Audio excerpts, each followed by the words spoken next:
Hello there student, welcome to chemistry. আজি class 10 সাধাৰণ বিজ্ঞানৰ দ্বিতীয়টো চেপ্টাৰ আলোচনা কৰিম। চেপ্টাৰটোৰ নাম হ'ল এচিড, ক্ষাৰক আৰু লৱণ। এই চেপ্টাৰটোত যিমান কেইটা এমসিকিউ কোৱেশ্চন আছে এটা ভিডিঅ' বনাই ডিসকাস কৰিম আৰু আজি তাৰে কেইটামান কোৱেশ্চন লৈ আহিছোঁ আৰু সেইকেইটা আদৰ্শ কোৱেশ্চন হিচাপে লৈ ইয়াতে ডিসকাস কৰিম। অৰ্থাৎ আদৰ্শ কোৱেশ্চন মানে পৰীক্ষাত কেনেকুৱা কোৱেশ্চন থাকিব, ইয়াত কোৱেশ্চন আহিলে পৰীক্ষাত কেনেকুৱা দেখা যাব তাৰে আভাস ইয়াতে দেখুৱাব চেষ্টা কৰিম। ইয়াতে দেখা 1 নম্বৰত কি লিখা আছে। 1 নম্বৰত লিখা হৈছে তলত দিয়া প্ৰশ্নবোৰত শুদ্ধ উত্তৰ বাছি উলিওৱা। ইয়াতে মানে তলত কেইটামান কোৱেশ্চন দিছে আৰু এইকেইটাত অপশ্যন দিয়া আছে। এটা কোৱেশ্চনত 4টাকে অপশ্যন দিয়া আছে, তাৰে ভিতৰত কোনটো অপশ্যন শুদ্ধ হেতু বাছি উলিয়াব গৈছে। ইয়াতে দেখা একত 3টা কোৱেশ্চন আছে, কিন্তু পৰীক্ষাত 3টাই দেখা পাবা নেকি? নহয়, পৰীক্ষাত তোমালোকে 1 নম্বৰত 10টা কোৱেশ্চন দেখা পাবা। পৰীক্ষাত তোমালোকে 1 নম্বৰ কোৱেশ্চন যেটো থাকিব এইটোত 10টা এমসিকিউ কোৱেশ্চন দেখা পাবা। 2 নম্বৰত কোৱেশ্চন যেটো থাকিব এইটোত 10টা এমসিকিউ কোৱেশ্চন দেখা পাবা। 3 নম্বৰত 10টা এমসিকিউ দেখা পাবা আৰু 4 নম্বৰতো তেনেকুৱা 10টা এমসিকিউ দেখা পাবা। 5 নম্বৰত তোমালোকে দেখা পাবা 5টা এমসিকিউ কোৱেশ্চন, অৰ্থাৎ টোটাল 45টা এমসিকিউ কোৱেশ্চন তোমালোকে পৰীক্ষাত দেখা পাবা। বুজি পাইছা না? পৰীক্ষাত তোমালোকে কেইটা এমসিকিউ কোৱেশ্চন দেখা পাবা? 45টা এমসিকিউ কোৱেশ্চন দেখা পাবা। এতিয়া 1 নম্বৰৰ একত কি কোৱেশ্চন দিছে চাই লোৱাচোন। এটা দ্ৰৱই ৰঙা লিটমাছ নীলা কৰিছে, ইয়াত pH হ'ব পাৰে। এটা দ্ৰৱই ৰঙা লিটমাছ নীলা কৰিছে, ইয়াত pH কিমান হ'ব পাৰে সেইটো আমাক উলিয়াব লাগে। এটা দ্ৰৱই কি কৰিছে, ৰঙা লিটমাছ নীলা কৰিছে, ইয়াত pH কিমান হ'ব পাৰে সেইটো দিছে। এতিয়া দেখা এই কোৱেশ্চনৰ এনসাৰ কৰিবৰ কাৰণে তোমালোকক কি জানা থাকিব লাগিব। কোৱেশ্চনটো অলপ ধুনীয়াকৈ দেখি লোৱা। এটা দ্ৰৱই কি কৰিছে, ৰঙা লিটমাছ নীলা কৰিছে। তো ৰঙা নীলা কৰিছে, আছিল কি ৰঙা, কৰিছে কি নীলা। চা ৰঙাৰ পৰা নীলা কোনে কৰিব পাৰে কোৱাচোন? ৰঙাৰ পৰা নীলা কৰিব পাৰে ক্ষাৰকে। ক্ষাৰকে কি কৰে, ৰঙাৰ পৰা নীলা কৰিব পাৰে, ৰঙা লিটমাছ নীলা কৰিব পাৰে। ইয়াতে দেখা কেনেকৈ মনত ৰাখিবা ৰঙাক নীলা কৰিব পাৰে, ক্ষাৰকে যে ৰঙাক নীলা কৰিব পাৰে এইটো কেনেকৈ মনত ৰাখিবা। এইটোৰ কাৰণে এটা ট্ৰিক্স আছে, এইটো ট্ৰিক্স মই বনোৱা ট্ৰিক্স, এইটো এনেই মনত ৰাখিব পাৰা। ইয়াতে ক্ষাৰকত ৰ আছেতো আৰু ৰঙাতো ৰ আছে, গতিকে এই ৰ মিলাই তোমালোকে মনত ৰাখিব পাৰা যে ৰঙা লিটমাছ ক্ষাৰকে নীলা কৰিব পাৰে। এনেকৈ মনত ৰাখিলা। এতিয়া দেখা কোৱেশ্চনত আমাক সেইটো সোধা নাই, সুধিছে pH কিমান হ'ব পাৰে। তোমালোকে কেতিয়া জানিব লাগিব যে ক্ষাৰকৰ pHৰ মান কি হ'ব পাৰে। ক্ষাৰকৰ pHৰ মান হ'ব পাৰে 8ৰ পৰা 14 লৈ, অৰ্থাৎ 8 to 14। 8 to 14 মানে কি কোৱাচোন? 8, 9, 10, 11, 12, 13, 14 এইবিলাক হৈছে কি 8ৰ পৰা 14। এতিয়া দেখা ইয়াতে এই ভেলুটো তোমালোকে জানাই মানে। এতিয়া কোৱেশ্চনত কি দিছে, কোৱেশ্চনত অপশ্যনত কি দিয়া আছে দেখাচোন। A নম্বৰ অপশ্যনত দিয়া আছে 1 ইয়াতে আছে নেকি নাই। B নম্বৰ অপশ্যনত কি দিয়া আছে 4, তাতে আছে নেকি নাই। C নম্বৰ অপশ্যনত 5 দিয়া আছে, তাতে আছে নেকি নাই। D নম্বৰ অপশ্যনত কিমান দিয়া আছে 10 ইয়াতে আছে নেকি? জি হ্যাঁ ইয়াতে আছে। অপশ্যনত কি দিয়া আছে 10 দিয়া আছে, কোৱেশ্চনতো 10 আছে, গতিকে শুদ্ধ অপশ্যনটো হ'ব কি ডি। এতিয়া তোমালোকে ইয়াতে কোৱেশ্চন পেপাৰ যেটো আছে, এই কোৱেশ্চন পেপাৰটো ধৰি লোৱা যে এইটো এটা কোৱেশ্চন পেপাৰ।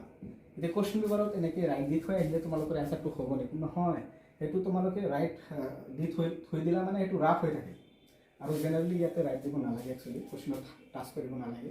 তো যিকে নহওক তোমালোকে ইয়াতে ৰাইট দিলা, দিয়াৰ পিছত এতিয়া এনসাৰটো ক'ত লিখিবা। এনসাৰটো লিখিবৰ কাৰণে তোমালোকক পৰীক্ষাত কি কৰিব, এনসাৰ শ্বিট এটা দিব। তোমালোকক এইবাৰতো এনসাৰ শ্বিট 2টা পাবা তোমালোকে, অৰ্থাৎ এনসাৰ লিখিবৰ কাৰণে তোমালোকে কপি পাবা এবাৰ 2টা। প্ৰথম কপিত কেৱল এমসিকিউ কোৱেশ্চন এনসাৰ লিখিব পাৰিবা আৰু দ্বিতীয় যেটো তোমালোকক এনসাৰ শ্বিট দিব সেইটোত তোমালোকে বোৰ্ড টাইপ মানে বহলাই লিখা কোৱেশ্চনবিলাক লিখিব পাৰিবা, তাতে লিখিব লাগিব।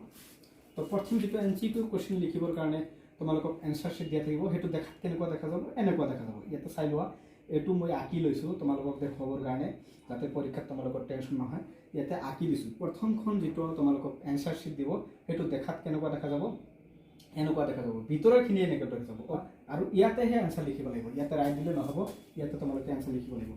আৰু লক্ষ্য কৰাচোন তোমালোকে এনসাৰ শ্বিটখনত কি লিখা আছে। ইয়াতে লিখা আছে দেখা ওপৰত এনেকুৱা এইখিনি লিখা থাকিব, এইখিনি তোমালোকক কৈছে right the correct answer in accordance with the question. কুৱেশ্যনত যি কুৱেশ্যন কৈছে তাৰে ভিতৰত যেটো কাৰেক্ট অপশ্যন আছে, যেটো কাৰেক্ট এনসাৰ আছে ইয়াতে লিখা। এনসাৰ লিখিবৰ কাৰণে ইয়াতে জায়গা বনাই দিছে। এতিয়া 1 নম্বৰত দেখা 1 নম্বৰ ইয়াতে লিখি 1 লিখি দিছে, তাৰমানে 1 নম্বৰৰ 1ত কি এনসাৰ হ'ব ইয়াতে লিখিব লাগিব। 1 নম্বৰ লিখি ইয়াতে 2 লিখি দিছে, তাৰমানে 1 নম্বৰৰ এই 2ত কি 2ত কোনটো এনসাৰ হ'ব ইয়াতে লিখিব লাগিব। আৰু 1ৰ 3 নম্বৰত কি হ'ব, 3 নম্বৰৰ এনসাৰ কি হ'ব ইয়াতে লিখিব লাগিব। এনেকুৱা এনসাৰ শিট তাৰমানে। এটা দেখা 1 নম্বৰত আমি এনসাৰ কোনটো পালো, 1 নম্বৰৰ এনসাৰ শুদ্ধ পালো D2। গতিকে আমি ইয়াতে লিখিম কি 1ৰ 1 নম্বৰ, অৰ্থাৎ 1ৰ 1 নম্বৰত আমি অপশ্যন শুদ্ধ পাইছো D। গতিকে ইয়াতে লিখিম কি D, এনেকৈ লিখি দিলো D। কাম শেষ হ'ল নেকি? নহয়। এতিয়া তুমি D কি লিখিছে সেইটো লিখি দিয়া। D লিখা আছে 10, এতিয়া 10 লিখি দিলো। ঠিক তেনেকৈ বাকি কোৱেশ্যনৰ এনসাৰবিলাক কৰিব লাগিব। অৰ্থাৎ 2 নম্বৰত কি কৈছে দেখাচোন, তলৰ কোনটো ব্লেচিং পাউডাৰৰ সংকেত, ইয়াতে কেইটামান সংকেত দিয়া আছে আৰু কোনটো ব্লেচিং পাউডাৰৰ সংকেত সেইটো উলিয়াব লাগে। এটা দেখাচোন A নম্বৰত দিয়া আছে কেলছিয়াম হাইড্ৰক্সাইড, ব্লেচিং পাউডাৰৰ সংকেত হয় নেকি? নহয়। B নম্বৰত কি দিয়া আছে কেলছিয়াম অক্সোক্লোৰাইড, এইটো বেলেছিলে।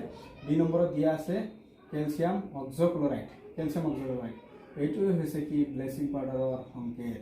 গতিকে শুদ্ধ অপশ্যনটো কি B।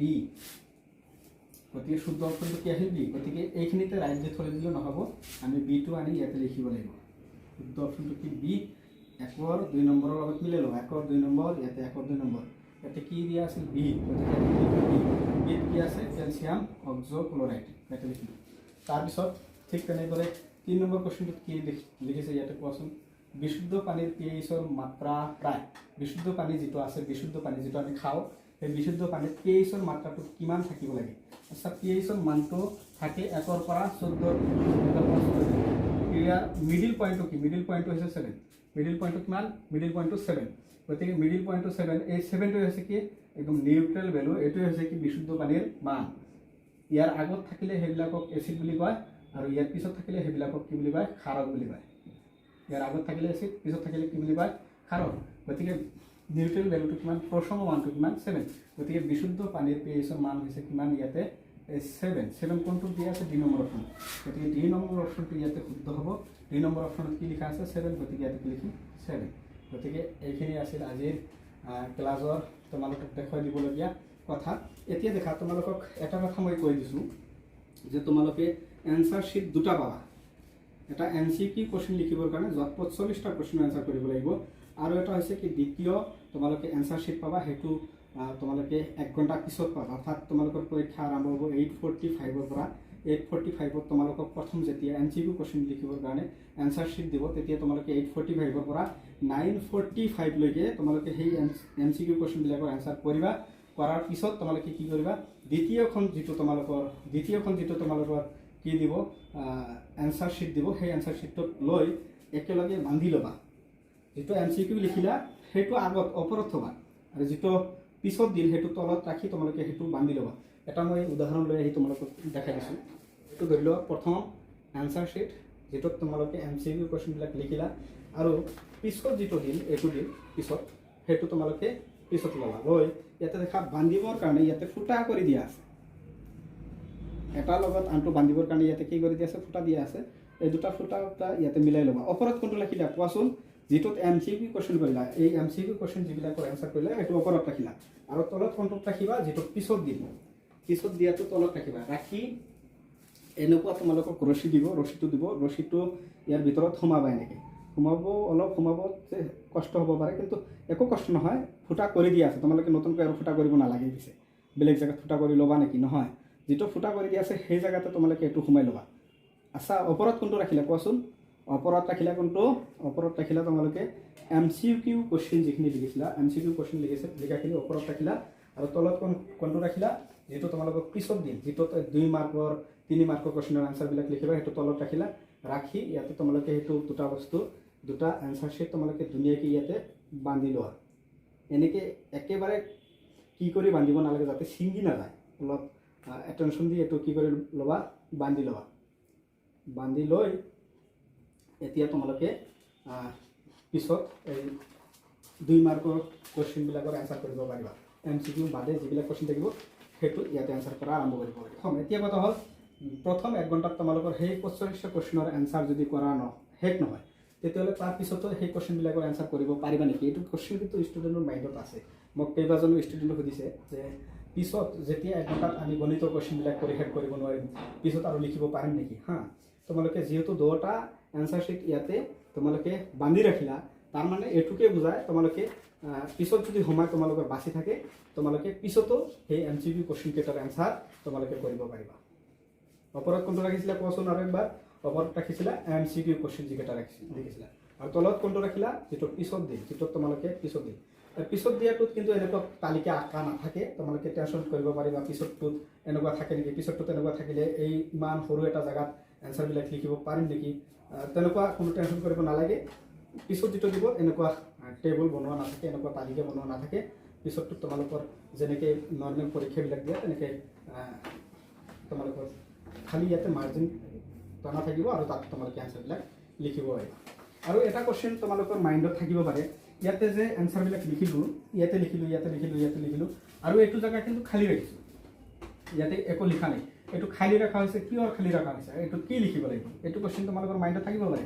এই খালী জেগাটোত কি লিখিব লাগিব? এই খালী জেগাটোত তোমালোকে খালীয়ে ৰাখিব লাগিব। ইয়াতে দেখা মাৰ্ক এৱাৰ্ডেড লিখা থাকিব। ইয়াতে কি লিখা আছে? Mark awarded. মাৰ্ক এৱাৰ্ডেড লিখা থাকিলে তোমালোকে ইয়াতে কি লিখিবা? মাৰ্ক এৱাৰ্ডেড লিখা থাকিলে তোমালোকক একো লিখিব নালাগে। যদিহে ইয়াতে দেখা কুৱেশ্যন নম্বৰ 1 অনত এনচাৰ তোমালোকে এইটো লিখিছা, এইটো যদিহে শুদ্ধ হয় ইয়াতে তোমালোকে মাৰ্ক পাই যাবা। 1 নম্বৰত কিমান মাৰ্ক আছিল। আৰু যদিহে শুদ্ধ নহয় তাত তোমালোকক মাৰ্ক নিদিব, চিধা কথা। শুদ্ধ নহ'লে ইয়াতে 0 পাই যাবা, আৰু যদিহে এইটো শুদ্ধ হৈছে তেতিয়াহ'লে তোমালোকক ইয়াতে মাৰ্ক দিব। আৰু এইটো কোনে দিব কোৱাচোন? এইটো যিয়ে তোমাৰ খাতাত চেক কৰিব সিয়ে দিব। গতিকে এইটো তোমালোকক হাত দিব নালাগে, এইটো খালীয়ে ৰাখিবা। তোমালোকে এনচাৰ ইয়াতে লিখা আৰম্ভ কৰিবা। ঠিক আছেনে? আজি এই কুৱেশ্যন কেইটালৈ, মডেল কুৱেশ্যন কেইটালৈ মডেল এখন এনচাৰ শ্বীট আঁকি তোমালোকক বুজাব চেষ্টা কৰিছোঁ। পৰীক্ষাত কেনেকুৱা এনচাৰ শ্বীট থাকিব, কেনেকুৱা কুৱেশ্যন থাকিব, কেনেকৈ লিখিব লাগিব, এইখিনি তোমালোকে আশা ৰাখিছোঁ বুজি পাইছা। আৰু এইখিনি বেলেগক বুজাবৰ কাৰণে তোমালোকে কি কৰি দিয়া? ভিডিঅ'টো শ্বেয়াৰ কৰি দিয়া। থেংক ইউ ফৰ ৱাচিং।